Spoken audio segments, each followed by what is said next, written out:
देशात लागू असणारी डाळीच्या साठ्यावरची मर्यादा हटवण्यात आलेली आहे। केंद्रीय अन्न आणि पुरवठा मंत्री रामविलास पासवान यांनी ट्विटरवर ही माहिती जाहीर केली आहे। हमी भावापेक्षा कमी भावाने ज्यांना डाळ विकावी लागत आहे अशा शेतकऱ्यांचा फायदा व्हावा यासाठी हा निर्णय घेतल्याचं पासवान यांनी म्हटलंय। तूर डाळींचे दर किलोमागे 200 रुपयांवर गेल्यानं सरकारनं साठेबाजीला आळा घालण्यासाठी व्यापाऱ्यांवर मोठ्या प्रमाणात मर्यादा घातल्या होत्या। यंदा मात्र डाळींच्या उत्पादनात रेकॉर्ड ब्रेक वाढ झाली आहे। त्यातच व्यापाऱ्यांच्या साठ्यावर मर्यादा असल्यानं खासगी खरेदीलाही मर्यादा येत होत्या। त्यामुळे शेतकऱ्यांचं मोठं नुकसान होऊ लागलं होतं। या नुकसानाला आळा घालण्यासाठी हा निर्णय उपयुक्त ठरेल असं सरकारचं म्हणणं आहे। शेतकऱ्यांवर घातलेले निर्बंध उठवल्यामुळे व्यापारी, प्रक्रिया उद्योग करणारे उद्योजक आता थेट तूर खरेदी करू शकणार आहेत। या निर्णयावर संमिश्र प्रतिक्रिया व्यापारी आणि शेतकऱ्यांमध्ये उमटत आहेत। हा निर्णय फार पूर्वीच घेतला असता तर आजचं तूर संकट टाळता आलं असतं असं शेतकऱ्यांचं म्हणणं आहे। तर या निर्णयाचा फायदा काही दिवसानंतर दिसू लागेल। जर तुरीवरील निर्यात बंदी उठवली तर शेतकऱ्यांसह सर्वांनाच याचा फायदा होईल असं व्यापारी सांगत आहेत। महसूल मंत्री चंद्रकांतदादा पाटील यांच्या कोल्हापुरातल्या घरासमोर आज अंकुश संघटनेच्या कार्यकर्त्यांनी आंदोलन करण्याचा प्रयत्न केला, पण पोलिसांनी कार्यकर्त्यांना घरापर्यंत पोहोचू न देता आधीच ताब्यात घेतलं। ऊसाचा अंतिम दर ठरवण्याचे अधिकार ऊस दर नियंत्रण मंडळाला दिलेले आहेत। या मंडळाने राज्यातल्या सर्व साखर कारखान्यांची चौकशी करून अंतिम दर ठरवणं गरजेचं आहे, पण असं न होता केवळ काही साखर कारखान्यांची चौकशी करून दर नियंत्रण मंडळ अंतिम दर निश्चितीसाठी बैठक घेणार आहे। ही बैठक पुढे ढकलावी आणि सर्व साखर कारखान्यांच्या ऊसाचा अंतिम दर निश्चित करेपर्यंत बैठक घेऊ नये अशी मागणी या आंदोलनकर्त्यांनी केली आहे। शेतकऱ्यांच्या प्रश्नावर आगामी पावसाळी अधिवेशनादरम्यान शिवसेना विधिमंडळावर महामोर्चा काढणार असल्याची घोषणा उद्योगमंत्री सुभाष देसाई आणि शिवसेना नेते संजय राऊत यांनी नाशिकमध्ये पत्रकार परिषदेत दिली। शिवसेना पक्षप्रमुख उद्धव ठाकरे यांच्या उपस्थितीत नाशिकमध्ये 19 मे रोजी कृषी अधिवेशन पार पडणार आहे। या अधिवेशनात उद्धव ठाकरे शेतकऱ्यांच्या व्यथा जाणून घेणार आहेत आणि विशेष म्हणजे स्वाभिमानी शेतकरी संघटनेचे नेते खासदार राजू शेट्टी या मेळाव्याला उपस्थित राहणार आहेत। 15 दिवसांपूर्वी ऑस्ट्रेलिया, न्यूझीलंड आणि सिंगापूरच्या दौऱ्यावर गेलेल्या कृषी मंत्री पांडुरंग फुंडकर यांचं काल रात्री मुंबईमध्ये आगमन झालंय। शेतकरी अडचणीत असताना झालेल्या या दौऱ्यावर प्रचंड टीका झाली होती। स्वतः फुंडकरांनी मात्र या दौऱ्याचं समर्थन केलंय। राष्ट्रकुल संसदेच्या या दौऱ्यामध्ये कृषीविषयक अभ्यासही केल्याचं फुंडकर यांचं म्हणणं आहे। न्यूझीलंडमध्ये दूध डेअरींची पाहणी तर ऑस्ट्रेलियात ऊस पिकाविषयी अभ्यास केल्याचं ते म्हणाले। राज्यातल्या खरीप हंगामाची तयारी पूर्ण करून आपण परदेशात गेलो होतो। यंदाच्या खरीप हंगामात बियाणं आणि खतांचा तुटवडा जाणवणार नाही असा दावाही कृषी मंत्र्यांनी केला आहे। आमची खरीपाची पूर्ण तयारी झालेली आहे। या राज्याला लागणारं बियाणं, या राज्याला लागणारं सर्व खत त्या जिल्हास्थानी पोहोचवूनच मग मी दौऱ्यावर गेलो। त्यामुळे खताची, बियाण्याची कुठल्याही पद्धतीनं आता या राज्यात टंचाई नाही आहे आणि विरोधकांना कुठलाही विषय आता या सरकारबद्दल बोलायला नाही आहे, म्हणून कुठल्याही विषयावर विरोधक अशा पद्धतीनं आकारतांडव करतायत। राज्यात पेट्रोल आणि डिझेलवर महिनाभराच्या आत दुसऱ्यांदा अधिभार लावण्यात आला। पेट्रोल कंपन्यांनी कालच पेट्रोल आणि डिझेलच्या दरात कपात केली, मात्र त्यानंतर लगेचच राज्य सरकारने त्यावर अधिभार लावला। त्यामुळे पेट्रोल डिझेलचे दर जैसे थे राहिलेत। राज्यातल्या ग्राहकांना कुठलाही दिलासा मिळालेला नाहीये आणि विशेष म्हणजे 25 एप्रिललाच राज्य सरकारने पेट्रोल आणि डिझेलवर 3 रुपये अधिभार लावला होता। आता 3 आठवड्यामध्ये दुसऱ्यांदा अधिभार लावण्यात आलाय। इतर राज्यांच्या तुलनेत महाराष्ट्रातल्या ग्राहकाला पेट्रोल आणि डिझेलसाठी जास्त पैसे मोजावे लागत आहेत। राज्य सरकारने सर्वच प्रकारच्या मुद्रांक शुल्कामध्ये वाढ करण्याचा निर्णय घेतला। या निर्णयामुळे घरांची नोंदणी महाग होणार आहे। याशिवाय बक्षीसपत्राच्या माध्यमातून रक्ताच्या नातेवाईकांना मालमत्ता देण्याची पद्धत सुद्धा रद्द करण्यात आली। यापुढे रक्ताच्या नातेवाईकांना मालमत्ता देताना बाजारभावानुसार 3% मुद्रांक शुल्क भरावं लागेल। सरकारच्या तिजोरीवर येत्या 1 जुलैपासून जीएसटी लागू झाल्यावर पडणारा ताण लक्षात घेता काल कॅबिनेटच्या बैठकीमध्ये हा निर्णय घेण्यात आला। या निर्णयामुळे 300 कोटी रुपयांची भर पडणार आहे, पण सामान्यांच्या खिशाला मोठा फटका बसणार आहे। मुद्रांक शुल्क वाढीवरून शिवसेना आणि भाजप आमने सामने येण्याची चिन्हे आहेत, कारण सरकारनं शहरी भागातल्या स्थावर मालमत्तेच्या अभिहस्तांतरणासाठी 5% आणि ग्रामीण भागासाठी 4% मुद्रांक शुल्क आकारण्याच्या निर्णयाला शिवसेनेनं विरोध केलाय. तसंच बक्षीसपत्रासाठी 3% मुद्रांक शुल्क आकारण्याच्या निर्णयाला सुद्धा शिवसेनेनं विरोध केलाय. शिवसेनेनं काल मंत्रिमंडळाच्या बैठकीत मुद्रांक शुल्क वाढीच्या प्रस्तावाला विरोध केला होता. मात्र या विरोधाला न जुमानता सरकारनं हा निर्णय घेतलाय. त्यामुळे शिवसेनेच्या मंत्र्यांनी संताप व्यक्त केलाय. मुख्यमंत्र्यांनी मुद्रांक शुल्क वाढीचा निर्णय मागे घ्यावा, अन्यथा आंदोलन करण्याचा इशारा शिवसेना मंत्र्यांनी दिलाय. त्याची नाते तुम्ही का फोडताय? तर त्याच्यावरती तुम्ही 2% एक तर काही घ्यायला नको तुम्ही बिलकुल. पण असं असताना 2%च्या ऐवजी आणखी 3% 1% तुम्ही जास्त तिथं बक्षीस पथकासाठी घेताय भावा-बहिणीमध्ये देखील. तर हा कुटुंब एकत्र कुटुंबावर देखील अन्याय आहे आणि व्यक्ताची नाती तोडण्याचं काम तुम्ही करताय असं म्हणेन मी. आणि हे म्हणजे दोन्ही निर्णय जे आहेत ते पूर्णपणे अन्यायकारक आहेत. शिवसेनेचे पक्षप्रमुख मान्य उद्धव साहेब यांनी ह्या निर्णयाचा निषेध केलेला आहे. कुठल्याही परिस्थितीमध्ये मुख्यमंत्र्यांनी हे निर्णय मागे घ्यावेत, अन्यथा नाईलाजानं आम्हाला आंदोलन करावं लागेल. मुंबईच्या MMRDA क्षेत्रात सरकारतर्फे सुरू होत असलेल्या रेंटल हाऊसिंग स्कीम अंतर्गत 50% घरं गिरणी कामगारांसाठी राखीव ठेवण्यात येणार आहेत. मुख्यमंत्र्यांनी ट्विट करून याविषयीची माहिती दिली आहे. या निर्णयामुळे गिरणी कामगारांना 7,700 घरं आता मिळणार आहेत. सरकारनं याआधी 10,768 घरं मिल कामगारांना दिलेली होती. आता त्यामध्ये नव्या घराची भर पडणार आहे. त्यामुळे प्रत्येकी 320 स्क्वेअर फूट क्षेत्रफळाची एकूण 18,468 घरं गिरणी कामगारांना मिळणार आहेत. दरम्यान सामान्य नागरिकांना परवडणारी घरं मिळवून देण्यासाठी सातत्यानं काम करत असल्याचं मुख्यमंत्र्यांनी ट्विटरवर म्हटलंय. छगन भुजबळ आणि समीर भुजबळ यांना तुरुंगात सुद्धा सर्व सोयी सुविधा पुरवल्या जात असल्याचा आरोप सामाजिक कार्यकर्ता अंजली दमानिया यांनी केल्यानंतर याबाबतच्या चौकशीचे आदेश देण्यात आले. तुरुंग विभागाचे अतिरिक्त महासंचालक भूषण कुमार उपाध्याय यांच्याकडे याबाबत तक्रार करणारं पत्र अंजली दमानिया यांनी दिलं होतं. आज याबाबत चौकशी समिती नेमण्यात आली असून कारागृह उपमहानिरीक्षक स्वाती साठे याबाबत चौकशी करणार आहेत. तुरुंगात छगन भुजबळांना टीव्ही, आवडणारे अन्न, दर 2 तासांनी फळं अशा सुविधा दिल्या जातात असा दमानियांचा आरोप आहे. तर समीर भुजबळांना शाळेतून विदेशी मद्य दिलं जात असल्याचा दमानियांनी तक्रारीत म्हटलंय. समीर भुजबळ दिवसातून 3 तास मोबाईलवर बोलण्याची मुभा त्यांना देण्यात आल्याचाही दावा दमानियांनी केलाय. गेल्या एप्रिल महिना हा गेल्या 137 वर्षांमधला दुसऱ्या क्रमांकाचा सर्वाधिक उष्ण असा एप्रिल महिना ठरलाय. अमेरिकन अवकाश संशोधन संस्था नासानं दिलेल्या माहितीनुसार 2017 एप्रिल महिन्यातले सरासरी तापमान हे एप्रिल महिन्याच्या 1951 ते 1980 या दीर्घकालीन सरासरी तापमानाच्या तुलनेनं 0.88 अंश सेल्सिअस अधिक होतं. नासाच्या गोडार्ड इन्स्टिट्यूट फॉर स्पेस स्टडीजतर्फे तापमानाचं दरमहा विश्लेषण करण्यात येतं. त्यासाठी जगाच्या विविध भागातल्या सुमारे 6,300 हवामान केंद्र समुद्राच्या पृष्ठभागाच्या तापमानाच्या नोंदी घेतल्या जातात. या नोंदीनुसार गेल्या 2 वर्षांमध्ये एप्रिल हा सर्वाधिक उष्ण ठरलेला आहे. एप्रिल 2016 हा सर्वात जास्त तप्त ठरला होता. त्या महिन्याचं तापमान दीर्घकालीन सरासरी तापमानाच्या तुलनेत 1.06 अंश सेल्सिअस जास्त होतं. एप्रिल 2016च्या तुलनेत एप्रिल 2017 हा 0.18 अंश सेल्सिअस थंड होता.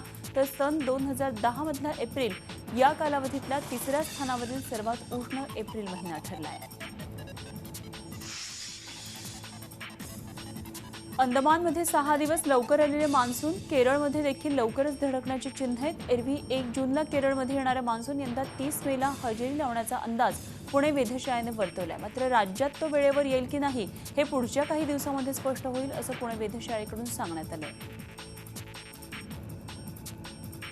नांदेड जिल्ह्यातल्या मुखेड तालुक्यातल्या हिप्परगा इथल्या ग्रामस्थांना गॅस्ट्रोची लागण झाली आहे. या घटनेमुळे आरोग्य यंत्रणा कामाला लागली आहे. सध्या सर्व ग्रामस्थांची प्रकृती धोक्याबाहेर आहे. गावात 15 मे पासून गॅस्ट्रोची साथ पसरली आहे. 3 दिवसात गावातल्या 230 रुग्णांवर उपचार करण्यात आले. 2 दिवसांमध्ये 200 रुग्णांवर गावातच उपचार करण्यात आले. त्यामुळे परिस्थिती आटोक्यात आली आहे. गावामधल्या एका बोरच्या दूषित पाण्यामुळे गॅस्ट्रो झाल्याची माहिती तालुका वैद्यकीय अधिकारी डॉक्टर रमेश गवाळे यांनी दिली आहे. पाण्याचे नमुने नांदेडला पाठवण्यात आले असून आरोग्य पथक गावामध्ये ठाण मांडून बसले. वर्धा जिल्ह्यामधल्या आष्टी तालुक्यातल्या तारसावंगा गावामध्ये दूषित पाण्यामुळे 130 लोकांना गॅस्ट्रोची लागण झाल्यानं खळबळ माजली. 130 लोकांपैकी 98 जणांना किरकोळ लागण झाली आहे. त्यांच्यावर प्राथमिक उपचार करून त्यांना घरी पाठवण्यात आले. तर 32 लोकांवर अद्याप उपचार सुरू आहेत. नागरिकांना सतर्क राहण्याचं आवाहन करण्यात आलेलं आहे. डॉक्टरांची टीम देखील गावामध्ये पाठवण्यात आली आहे. अहमदनगर जिल्ह्यातल्या श्रीरामपूर तालुक्यात असलेल्या खंडाळा इथं गेल्या 5 ते 6 महिन्यांपासून एका 14 वर्षाच्या शाळकरी मुलीवर अत्याचाराची घटना समोर आली आहे. घटनेसंदर्भात माहिती मिळताच श्रीरामपूर शहर पोलीस ठाण्याचे पोलीस निरीक्षक प्रवीण लोखंडे यांनी अत्याचार प्रकरणातल्या आरोपी रामराव गिरमारे, राहुल शिरसाट आणि सचिन निकम या तिन्ही आरोपींना ताब्यात घेतलंय. सोलापूर महानगरपालिकेच्या परिवहन विभागाला चेसी क्रॉक प्रकरणाचा जबरदस्त फटका बसलाय.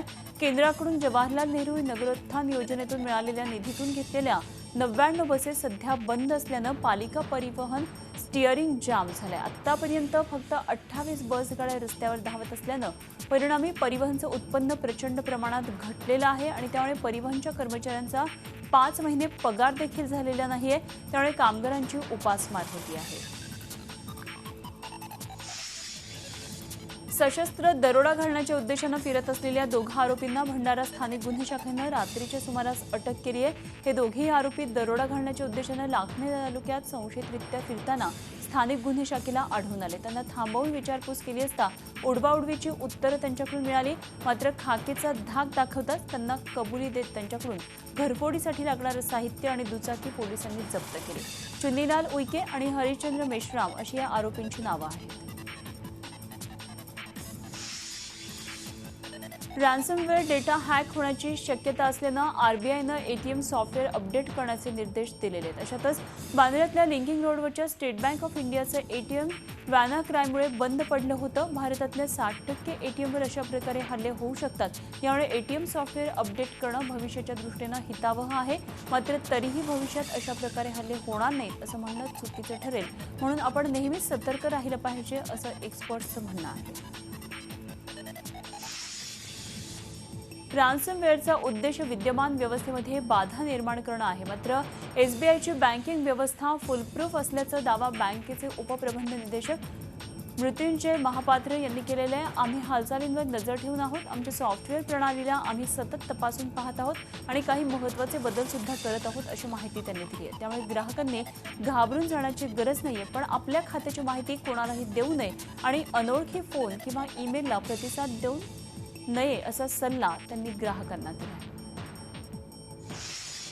एटीएममध्ये रोकड आणणाऱ्या कंपन्यांच्या कर्मचाऱ्यांना एटीएममधून 38 लाख रुपयांची चोरी केल्याची धक्कादायक माहिती उघडकीस आली आहे. मानपाडा पोलीस ठाण्यामध्ये या प्रकरणी गुन्हा दाखल करण्यात आला आहे. रोखीची वाहतूक करणारे कर्मचारी राकेश पवार आपल्या 2 साथीदारांसह फरार झालेला आहे. सध्या एटीएममध्ये नोटांच्या टंचाईमुळे आधीच जनता त्रस्त असताना आता डोंबिवलीमध्ये एक धक्कादायक बाब समोर आली आहे. दरम्यान या प्रकरणी मानपाडा पोलीस ठाण्यामध्ये तिघांविरुद्ध गुन्हा दाखल करण्यात आला आहे. पोलीस फरार असणाऱ्या तिघांचा शोध घेतात. कर्मयोगी बाबा आमटे यांनी स्थापन केलेल्या चंद्रपूर जिल्ह्यातल्या सोमनाथ प्रकल्पातल्या श्रमसंस्कार छावणीनं सुवर्ण महोत्सवी वर्षामध्ये प्रवेश केलेला आहे. यंदाही या छावणीचा उत्साहामध्ये प्रारंभ झालाय. देशामधल्या युवकांना बौद्धिक उन्नयनासह शारीरिक श्रमाचं महत्त्व पटावं यासाठी 1967 साली बाबांनी या शिबिराची मुहूर्तमेढ रोवली होती. यंदा 50व्या वर्षात जुने जाणते श्रमसंस्कारी कार्यकर्ते आवर्जून सहभागी झालेत. 2 वर्ष आधी या छावणीच्या ऑनलाईन नोंदणीला सुरुवात झाली होती. देशभरातून हजारो युवक युवतींनी या नोंदणीला व्यापक प्रतिसाद दिला. यामधल्या 515 युवक या शिबिरामध्ये सहभागी झाले होते. म्हैसाळमधल्या डॉक्टर खिद्रापुरेच्या अवैध गर्भपात प्रकरणाची दखल घेत केंद्रीय आरोग्य आणि कुटुंब कल्याण विभागाच्या चौकशी समितीनं चांगली छापेमारी सुरू केलेली आहे. या समितीनं खिद्रापुरेच्या भारतीय हॉस्पिटलची पाहणी केली आणि त्यानंतर म्हैसाळमधल्या डॉक्टर यशवंत सावंत यांच्या रत्ना हॉस्पिटल आणि तात्या चौगुले यांच्या कृष्णा हॉस्पिटलवर छापा टाकण्यात आला. या दोन्ही हॉस्पिटलची तपासणी करण्यात आली. म्हैसाळ गर्भपात प्रकरणातल्या तपासातल्या त्रुटी आणि संशयित डॉक्टर खिद्रापुरेवर करण्यात आलेल्या कारवाईचा आढावा घेऊन सखोल चौकशी आणि कारवाई करण्यात आली. म्हैसाळ प्रकरणात शासकीय यंत्रणा विशेषतः आरोग्य विभागाचा हलगर्जीपणा, पीसीपीएनडीटी ऍक्टची होणारी पायमल्ली आणि त्याचबरोबर या प्रकरणाचा तपास अशा बाबींचं सत्य शोधण्यासाठी ही समिती मंगळवारी दाखल झालेली आहे. 3 दिवसाची चौकशी करून हे पथक केंद्राला आपला अहवाल सादर करणार आहे. औरंगाबादच्या जाधववाडी परिसरामध्ये औरंगाबाद पोलिसांनी छापा मारून इंजिनिअरिंगचे पेपर घरी सोडवणाऱ्या 26 विद्यार्थ्यांना ताब्यात घेतले. मंगळवारी रात्रीच्या सुमाराला शिवसेना नगरसेवक सीताराम सुरे यांच्या घरी सर्व विद्यार्थी पेपर सोडवताना पाहायला मिळाले आणि याची माहिती पोलिसांना मिळाली. त्यानुसार पोलिसांनी कारवाई करत या सर्व विद्यार्थ्यांसहित नगरसेवक सीताराम सुरे यांनाही ताब्यात घेतले. हे सर्व विद्यार्थी औरंगाबादच्या चौका इथल्या साई इन्स्टिट्यूट ऑफ इंजिनिअरिंगचे विद्यार्थी आहेत. BE सिव्हिल सेकंड इयरचा सिव्हिल कन्स्ट्रक्शन अँड ड्रॉइंग हा पेपर हे विद्यार्थी सोडवत होते. कालच हा पेपर झाला होता. त्यानंतर महाविद्यालयातले कर्मचारी हे सर्व पेपर घेऊन या ठिकाणी आल्याची माहिती मिळते. त्यानंतर हे पेपर सोडवताना पोलिसांनी छापा घातला आणि या सगळ्यांना ताब्यात घेतलं. सुरे यांच्या घरी 2 खोल्यांमध्ये बसून हे सगळे विद्यार्थी पेपर सोडवत होते आणि धक्कादायक बाब म्हणजे प्राध्यापक त्यांना उत्तरं सांगत होते. मित्रांना भेटण्यासाठी वेळ दिला नाही म्हणून पुण्यामध्ये एका इंजिनियर तरुणीनं आत्महत्या केली आहे. जुही गांधी असे 23 वर्षाच्या तरुणीचे नाव आहे. कोंढव्यातल्या सुमा सिल्वर सोसायटीत ही घटना घडली. जुही बंगळुरूच्या एसेंचर या IT कंपनीमध्ये नोकरीला होती. मित्राला भेटण्यासाठी ती पुण्यामध्ये आली होती. मंगळवारी जुही मित्राला भेटण्यासाठी त्याच्या सुमा, त्यामुळे मित्र राहत असलेल्या याच इमारतीच्या 4थ्या मजल्यावरून जुहीनं उडी मारली आणि जीवन प्रवास संपवला. कोंढवा पोलीस आता या प्रकरणाचा पुढचा तपास करतात. पुण्यामधल्या सिंहगड स्प्रिंगडेल शाळेची शुल्कवाढ मागे घेण्यात आली आहे. शाळा प्रशासनानं DFRC म्हणजेच डिव्हिजन फीज रेग्युलेटरी कमिटीला फी वाढ मागे घेतल्याचं पत्र दिलं आहे. शिक्षण मंत्री विनोद तावडे यांच्यासमोर सोमवारी झालेल्या सुनावणीनंतर फी वाढ रद्द करण्याचं आश्वासन पालकांना देण्यात आलेलं होतं आणि त्यानंतर आज पुण्यामध्ये DFRCनं पुन्हा शाळा आणि पालक यांची सुनावणी बोलावली होती. यावेळी फी वाढ रद्द केल्याचं जाहीर करण्यात आलं. या शाळेची 2016-17 या शैक्षणिक वर्षात 4,500 एवढी फी वाढ रद्द करण्यात आली आहे. त्यामुळे पालकांच्या लढ्याला यश आलंय. पालकांनी सरकार आणि झी24 तासचे आभार मानले. पुणे नाशिक महामार्गाचं काम पूर्ण झालं नसूनही आळेफाट्याजवळच्या चाळकवाडी इथं टोल नाका बनवून मोठ्या प्रमाणात टोल वसुली सुरू आहे. ग्रामस्थांवर रस्त्याचं काम पूर्ण व्हावं आणि संपादित जमिनीचा मोबदला मिळावा यासाठी उपोषणाला बसण्याची वेळ आली आहे. टोल नाक्यामध्ये मोठा आर्थिक फायदा अधिकाऱ्यांचा आणि ठेकेदारांचा असल्याचं बोललं जातं आणि त्यामुळे टोल नाक्याबाबत चौकशी व्हावी अशी मागणी ग्रामस्थांकडून व्यक्त होतीये. आज 17 मे जागतिक उच्च रक्तदाब दिनानिमित्त यवतमाळ IMA संघटनेनं हाय BP बाबत जनजागृती करत मोफत तपासणीचा महत्त्वपूर्ण उपक्रम राबवला. नियमित रक्तदाब तपासल्यानं आणि योग्य वेळी उपचार घेतल्यानं जीवाचा धोका कमी होऊ शकतो म्हणून प्रत्येकानं रक्तदाबावर नियंत्रण ठेवायला हवं असा संदेश यावेळी देण्यात आला. घरात घुसलेल्या बिबट्याला पिंजऱ्यामध्ये जेरबंद केल्यानंतर त्याचा मृत्यू झाल्याची घटना रत्नागिरीमध्ये घडली आहे. रत्नागिरी तालुक्यामधल्या नेरुळ गावामधल्या सहदेव बने यांच्या घरामध्ये सकाळी हा बिबट्या घुसला होता. बिबट्यानं घरामध्ये शिरल्याची माहिती वनविभागाला मिळताच वनाधिकारी आपल्या टीमसह घटनास्थळी दाखल झाले होते. दरम्यान घरात घुसलेल्या बिबट्याला पाहण्यासाठी लोकांनी एकच गर्दी केली होती. त्यानंतर तब्बल 3 तासानंतर या बिबट्याला पिंजऱ्यामध्ये जेरबंद करण्यात वनविभागाला यश आलं. मृत बिबट्या 8 महिन्याची मादी होती असंही कळतंय. आपल्या खंजिरीनं देशभरामध्ये प्रबोधनाचा जागर करणारे सप्त खंजिरी वादक सत्यपाल महाराज यांच्यावर शुक्रवारी मुंबईमध्ये प्राणघातक हल्ला झाला. या हल्ल्यामध्ये सत्यपाल महाराज यांच्या पोटावर चाकूनं वार करण्यात आले. 12 मेला नायगाव परिसरात ही घटना घडली. दरम्यान मुंबईमधल्या भोईवाडा पोलिसांनी या प्रकरणी कुणाल जाधव या आरोपीला अटक केली. दरम्यान सत्यपाल महाराजांनी या प्रकरणाच्या सखोल चौकशीची मागणी करत सुरक्षेची मागणी केली आहे. योगगुरू बाबा रामदेव यांनी कृष्णकुंजवर जाऊन मनसे अध्यक्ष राज ठाकरे यांची भेट घेतली. सदिच्छा भेट होती असं मनसेच्या सूत्रांनी म्हटलंय. दरम्यान ही भेट आज सकाळी 8 वाजता ठरली होती, पण अचानक बाबा रामदेव यांना मुख्यमंत्र्यांच्या वर्षा बंगल्यावर येण्याचं निमंत्रण आलं आणि त्यामुळे बाबा रामदेव आधी वर्षा बंगल्यावर गेले आणि तिथनं ते कृष्णकुंज त्यांनी गाठलं.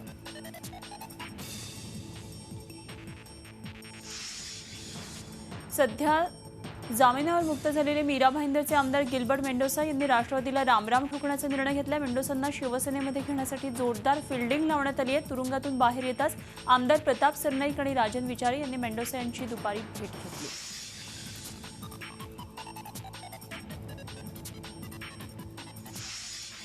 सुपरस्टार रजनीकांत यांनी पुन्हा एकदा राजकारण प्रवेश करणार नसल्याचं स्पष्ट केलंय. राजकारण प्रवेशाबाबत जे बोलायचं होतं ते बोललो असून आता यावर काहीही बोलायचं नसल्याचं द बॉस रजनीकांत यांनी स्पष्ट केलंय. सध्या रजनीकांत यांच्या राजकारणातल्या प्रवेशाविषयी उलटसुलट चर्चा सुरू आहे आणि त्या अनुषंगानं त्यांनी याबाबत प्रश्न विचारण्यात आलेला होता. झी 24 तास रहा एक पाऊल पुढे.